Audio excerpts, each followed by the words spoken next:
रहीम अस्सलाम वालेकुम नाजरीन, आप यूट्यूब चैनल देख रहे हैं। मैं इमरान खान हूँ। नाजरीन, बहुत बड़ी डेवलपमेंट है और जिसका सबको इंतज़ार था वो सिलसिला हो गया। ईरान और अमेरिका के बीच में मुआहदा तय पा गया। मैं बड़ी अहम चीज़ें आपको बताऊंगा। डोनाल्ड ट्रंप का एक स्टेटमेंट है। इसराइल ने आखिरी मौके तक कोशिश की कि कुछ भी करके मुआहदा ना हो सके। उसकी वजह यह है कि इसराइल के लिए यहाँ पर जीतने के लिए कुछ भी नहीं है। जितने टारगेट इन्होंने रखे थे वो अचीव नहीं किए जा सके, जिसकी वजह से एक फ्रस्ट्रेशन है। सबसे पहले तो आप देख लें डोनाल्ड ट्रंप ने इसको अनाउंस कैसे किया है। डोनाल्ड ट्रंप ने इसके बारे में क्या कहा, किस तरीके से उसने अनाउंस किया, ये देखिए। डोनाल्ड ट्रंप ने कहा कि सबको मुबारक हो, ईरान के साथ मुआहदा तय हो गया। और डोनाल्ड ट्रंप ने ऐलान किया कि अमेरिका और ईरान के दरमियान मुआहदा मुकम्मल हो गया है, जिसे उन्होंने खित्ते में अमन और इस्तेहकाम की जानिब एक तारीखी पेशरफ्त करार दिया है।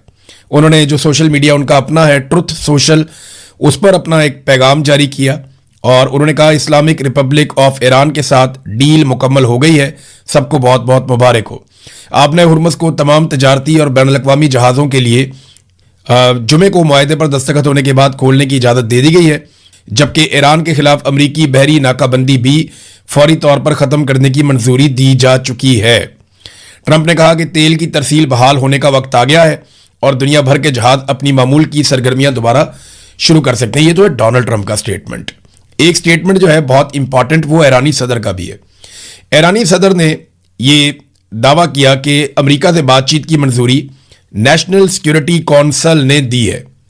यानी ये ऐसा नहीं है कि डायरेक्टली चंद लोगों ने यह फैसला कर लिया, बल्कि कौमी मफादात का तहफ़्फ़ुज़ इसमें रखा गया है।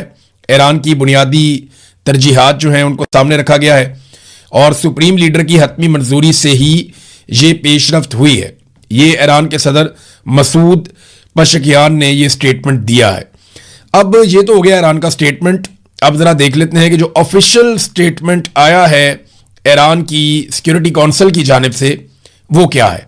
सेक्रेटेरिएट आला कौमी सलामती काउंसिल जो ईरान की है, उन्होंने ईरानी अवाम के नाम एक पैगाम जारी किया।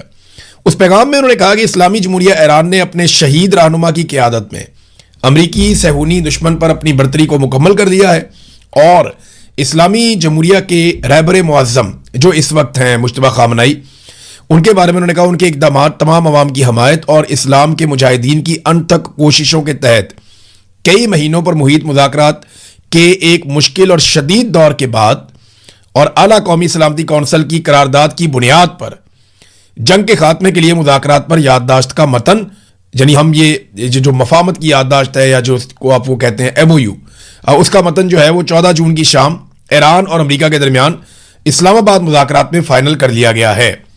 फिर उन्होंने कहा जी लबनान समेत तमाम महाजों पर जंग बंद हो जाएगी, फौजी कार्रवाइयाँ आज रात से फौरी तौर पर और मुस्तकिल तौर पर ख़त्म हो जाएंगी। ईरान के खिलाफ बहरी नाकाबंदी फौरी तौर पर और मुकम्मल तौर पर जो है वो ख़त्म कर दी जाएगी। और 19 जून को वो कह रहे हैं जी कि इस मफाहमत की याददाश्त पर दस्तखत की बाकायदा तकरीब होगी जो कि स्विट्ज़रलैंड के अंदर होगी और हतमी मुआहदे के लिए मुज़ाकरात उस वक्त तक मुलतवी रहेंगे जब तक दूसरा फरीक याददाश्त मफाहमत के मुताबिक अपनी जिम्मेदारियों को पूरा नहीं कर लेता। इस्लामी जमहूरिया ईरान, इस्लामी जमहूरिया पाकिस्तान और कतर की हुकूमतों की कोशिशों को सराहता है। कतर ने इसमें काफ़ी कोशिश की, पाकिस्तान ने इसमें काफ़ी कोशिश की, पाकिस्तान के वज़ीर आज़म ने इसका अनाउंसमेंट भी किया था। अब इसराइल ने ना इसको ख़राब करने की कोशिश की। हुआ यह कि इसराइल की जानिब से बैरूत के मुदाफ़ाती इलाके ज़ाहिया के अंदर एक अटैक किया गया और इस हमले के बाद जो है वो ईरान की जानिब से बड़ा सख्त रद्द-ए-अमल आया और उन्होंने कहा जी इस तरह तो मुज़ाकरात नहीं हो सकते, इससे तो हालात ख़राब हो जाएंगे और ईरान ने इसराइल के ऊपर हमला करने की तैयारी शुरू कर दी। लेकिन उसके बाद डोनाल्ड ट्रंप ने आखिरी लम्हात में ईरान से दरख्वास्त की कि वो हमला ना करे और डोनाल्ड ट्रंप ने बाकायदा इसके ऊपर एक स्टेटमेंट भी जारी किया। यानी जो डोनाल्ड ट्रंप का अपना ट्वीट है पहले वो आप देख लें। आज सुबह बैरूत पर हमला नहीं होना चाहिए था, खास तौर पर एक ऐसे खास दिन जब हम ईरान के साथ अमन मुआहदे के बहुत करीब हैं। इसराइल को खतरात के खिलाफ अपना दिफा करने का हक है, लेकिन जिस हमले का वो जवाब दे रहा था वो बहुत मामूली और बेमानी था, कोई भी जख्मी या हलाक नहीं हुआ और इसे इस अहम अमल में खलल नहीं डालना चाहिए था। हम एक ऐसे मुआहदे के बहुत करीब हैं जो खित्ते में अमन लाएगा, बशमूल लबनान और तमाम फरीकैन को अब पीछे हट जाना चाहिए।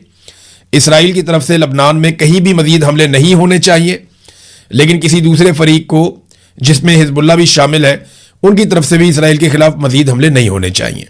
ये एक तवील और खूबसूरत अमन की शुरुआत हो सकती है आइए इसे बर्बाद ना करें और इस मामले पर तवज्जो देने के लिए आपका शुक्रिया डोनाल्ड ट्रंप।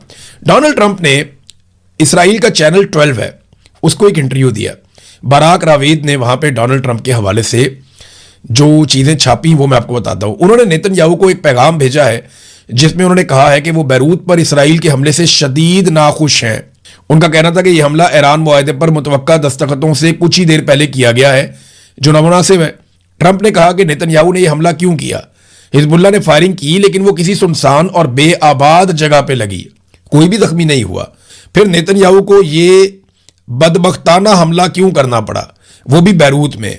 इस बात ने मुझे शदीद गुस्सा दिलाया है।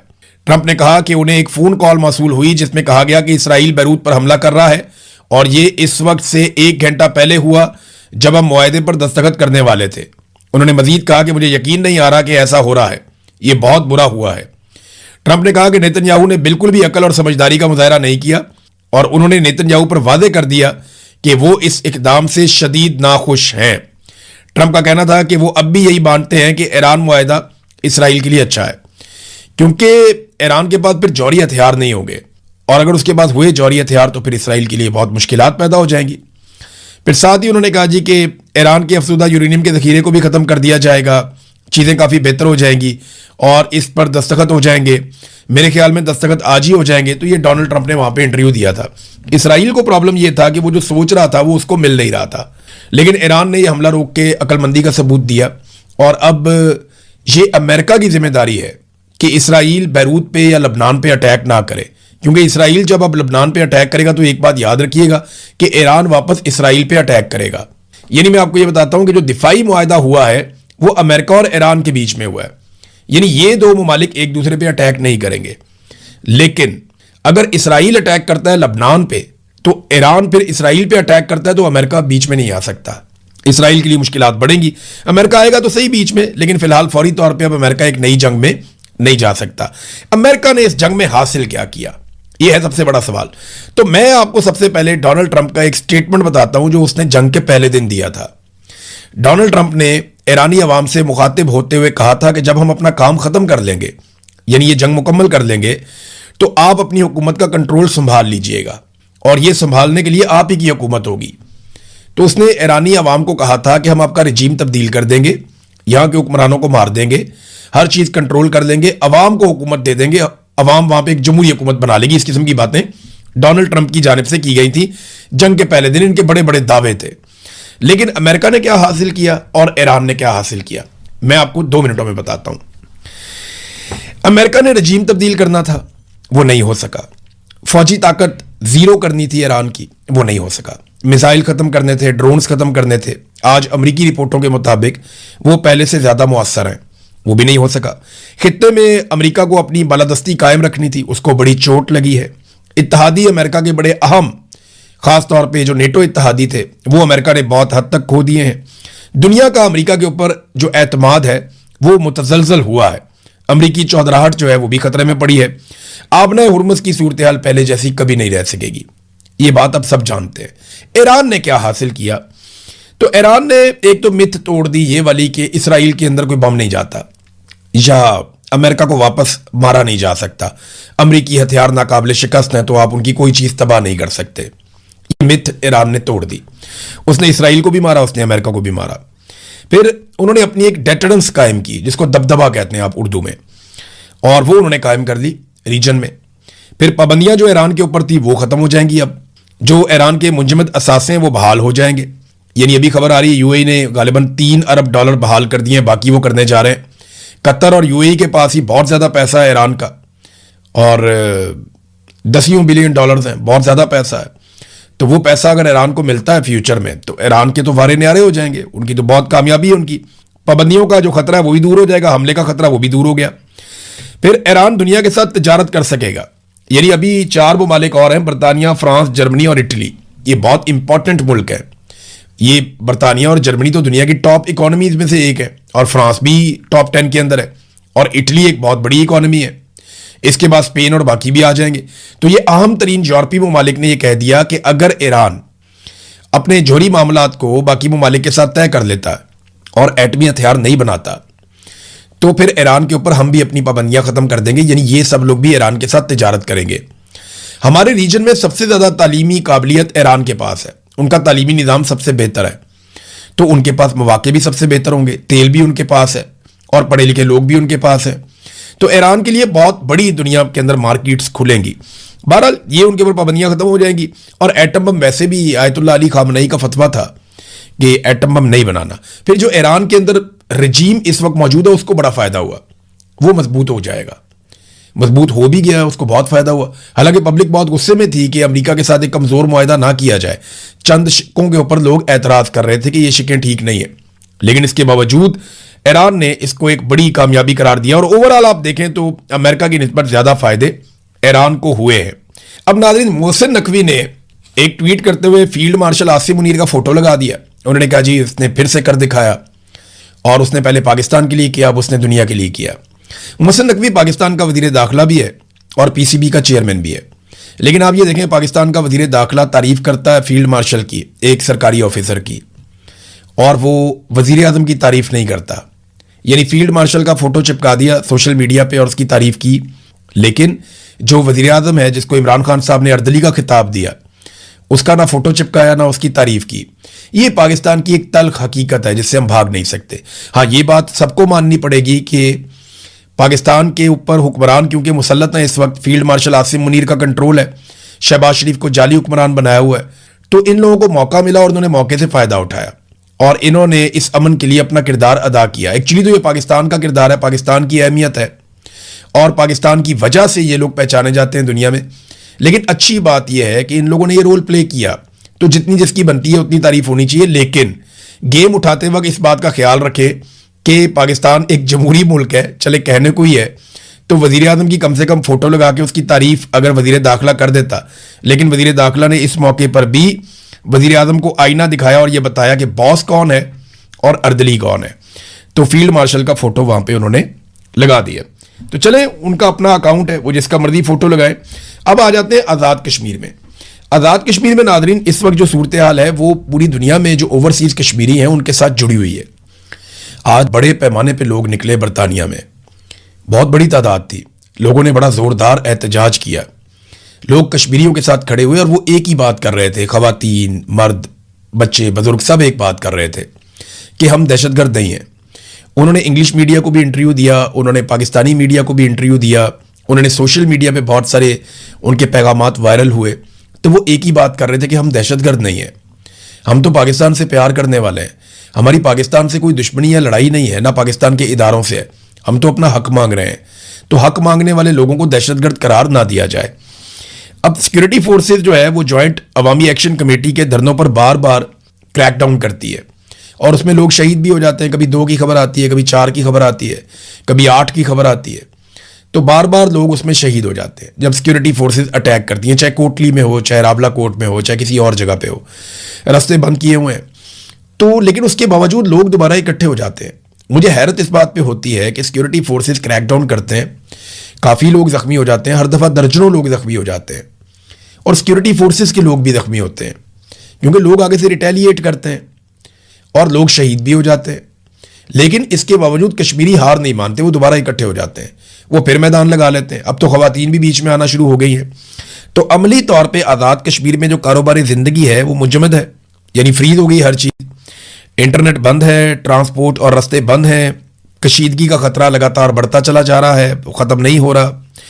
और सरकारी टीवी दावा कर रहे हैं कि सब कुछ नॉर्मल है, बिल्कुल वैसे ही दावा कर रहे हैं जिस तरह सरकारी टीवी कहते थे कि बांग्लादेश में सब कुछ नॉर्मल है और फिर हमने देखा कि पाकिस्तान 2 टुकड़े हो गया। तो सरकारी टीवी तो हमेशा से आपको चीज़ें नॉर्मल करके बताते हैं, लेकिन हालात ग्राउंड में वैसे नहीं है। जो आज़ाद कश्मीर से इतलात आ रही हैं, लोग डटे हुए हैं और कश्मीर में अमली तौर पे 1 हफ्ते से एक लॉकडाउन जैसी कैफियत है, ट्रांसपोर्ट बंद है, रास्ते बंद हैं और जो रास्ते थोड़े बहुत खुले रहने चाहिए थे वो सिक्योरिटी फोर्सेज ने खुद बंद कर दिए। ये वहाँ पे इस वक्त सिचुएशन है। नादरीन, एक और खबर पाकिस्तान की बदनामी का बायस बन रही है पूरी दुनिया में और आलमी मीडिया भी उसको उठा रहा है। मरियम नवाज साहबा ने ना बहुत खुली छूट दे दी CCD को और उन्होंने काफ़ी लोग कत्ल किए हैं, 2000 से ज़ायद लोग कत्ल किए जा चुके हैं। और ये सारे लोग ऐसे नहीं हैं जिन्हें अदालत में पेश किया गया हो या अदालत के ज़रिए से इंसाफ दिया गया हो। देखिए, कानूनी तरीकाकार तो यह है कि आपने किसी मुजरिम को पकड़ा या मुलजिम को पकड़ा, आप उसको लेकर गए अदालत में, आपने जुर्म साबित किया। जब जुर्म साबित हो गया तो उसके बाद अदालत उसको सजा दे दे, ये तरीकाकार है। लेकिन यहां पे हो ये रहा है कि रात को 12 बजे एक अदालत लगती है लाहौर में, और उस अदालत के अंदर ये फैसला करता है एक सरकारी ऑफिसर जो माजी में बहुत करप्ट ऑफिसर मशहूर था, बहुत बेईमानी करता रहा है, उसके केसेस भी हैं। वो ऑफिसर रात को 12 बजे उस अदालत में फैसला करता है कि ये बंदे जो हैं ये कत्ल कर दिए जाएंगे और इसको मार दो, इसको मार दो, इसको मार दो, वो फैसला कर लेता है। उसके बाद मुख्तलिफ शहरों के अंदर पुलिस मुकाबले होते हैं और सीसीडी वाले जो है वो बंदे मार देते हैं। अब ये जो एक सीसीडी है ये बंदे मारने के लिए मशहूर हो चुकी है और इनका हाथ बहुत खुल गया है। अब ये हाथ छुट्ट हो गए और इनकी कोई बुनियादी ट्रेनिंग तो है नहीं, तो इन्होंने किया ये कि चकवाल में ऑस्ट्रेलिया से वापस आई हुई थी एक फैमिली, उनके साथ डकैती की वारदात हो रही थी, तो इन्होंने उनके ऊपर ही फायरिंग कर दी, फैमिली के ऊपर। ऐसे नॉन प्रोफेशनल लोग हैं, वो वहां से गाड़ी लेके निकले, उनके ऊपर फायरिंग कर दी। 9 साल की बच्ची है छोटी, वो इस वाक़े के अंदर शहीद हो गई। गालिबन जो इन्फॉर्मेशन मिली उसको 5 गोलियां लगी हैं और सरकारी गन से उसको ये 5 गोलियां मारी गई। गाड़ी को छन्नी करके रख दिया सीसीडी वालों ने, यानी बुनियादी ट्रेनिंग नहीं है, वो आइडेंटिफाई नहीं कर पा रहे कि ये डाकू हैं या आम शहरी हैं। अब वो ऑस्ट्रेलिया से पलट के आए हुए थे, 2 लोगों को वहां पे और गोलियां लग गई, अदील को और अफान को, ये 2 लोग जख्मी हो गए। जबकि एक मासूम बच्ची है छोटी 9 साल की, कोई 10 साल बताता है, कोई 9 साल बताता है, और ये हानिया, ये बच्ची जहां बहक हो गई। अब बच्ची वहां पे मार दी गई, शहीद हो गई, पूरी दुनिया में पाकिस्तान की बदनामी हो रही है, सीसीडी डिस्कस हो रही है, और सीसीडी ने जिस तरह कत्लेआम किया है पंजाब में उसकी माजी में कोई मिसाल नहीं मिलती। यानी शहबाज शरीफ ने भी अपने दौर में पुलिस से बंदे मरवाए थे, लेकिन जिस तरह सीसीडी ने यह काम किया है ऐसा हमने कभी माजी में सुना भी नहीं था। नाज़रीन, पाकिस्तान तहरीक इंसाफ की जो खैबर पख्तूनख्वा की हुकूमत है वो गर्म पानियों में बेचारी बहुत हॉट वाटर्स में है, उनके ऊपर बहुत तनकीद हो रही है और उनके ऊपर दबाव ये डाला जा रहा है पाकिस्तान तहरीक इंसाफ के ही नौजवानों की जानिब से कि आप बजट में सहूलतकारी ना करें। यानी आप बजट में अगर सहूलतकारी करेंगे मौजूदा रजीम की तो ये इमरान खान के विजन से गद्दारी होगी। यानी अरबों रुपया जो अवाम की मलकियत है या अवाम की अमानत है वो आप लौटा दें अगर उस फेडरल गवर्नमेंट को जिसने अवाम से तमाम सहूलतें और सब्सिडीज़ और तरक्याती प्रोग्राम छीन लिए हैं, तो ये एक बड़ा इशू हो जाएगा। तो एक खैबर पख्तूनख्वा की जो हुकूमत है, सरकार है, और पाकिस्तान तहरीक इंसाफ की जो यूथ है उसके बीच में एक फड्डा पड़ा हुआ है। और इस बीच में अदालत में केस भी लग गया है इमरान खान साहब के हवाले से, जो सुहेल अफरीदी की दरखास्त है कि मुलाकात नहीं करवाते। तो उम्मीद की जा रही है कि शायद अब सुहेल अफरीदी की मुलाकात करवा दी जाए, क्योंकि उन्होंने बहुत कुछ डिलीवर कर दिया, फेडरल गवर्नमेंट को काफ़ी उन्होंने जो है वो फ़ायदा दे दिया। यानी जो एहतजाज वो कर सकते थे वो उन्होंने नहीं किया, जो तहरीक वो बना सकते थे वो उन्होंने नहीं बनाई, जो चीज़ें वो इस रजीम के ख़िलाफ़ कर सकते थे वो उन्होंने नहीं की, बल्कि गुज़िश्ता चंद दिनों से उनका रवैया काफ़ी तब्दील है। और शहबाज शरीफ साहब से उनकी मुलाकातें भी हुई, मोहसिन नकवी से उनकी मुलाकातें हुई, दीगर कुछ और भी उनकी मुलाकातें रिपोर्ट हुई। तो वो अब एक मफाहमत का रास्ता देख रहे हैं। तो क्या ये मफाहमत में कामयाब हो जाएंगे? इमरान खान साहब से सुहेल अफरीदी की मुलाकात हो जाएगी और उस मुलाकात का नतीजा क्या निकलेगा? ये वो चीज़ें हैं जिन पर हम बात करेंगे।